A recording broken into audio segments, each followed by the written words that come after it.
In this video, I'm going to show you how to compress file sizes step by step. First, let's check out my file. Here, as you can see that it's currently 475 megabytes. To make it smaller, I'm going to use WinRAR software, which is a free popular compression software. Now you can download WinRAR software from the link in the video description below and install it on your computer. Once on the webpage, navigate to the downloads section and download this file. After you install it on your computer, now right-click on your file and choose WinRAR.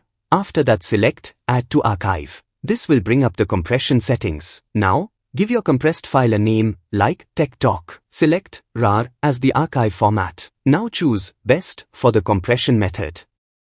Then set the dictionary size to 64 MB. After that, under General, check Create Solid Archive and Lock Archive, then click OK.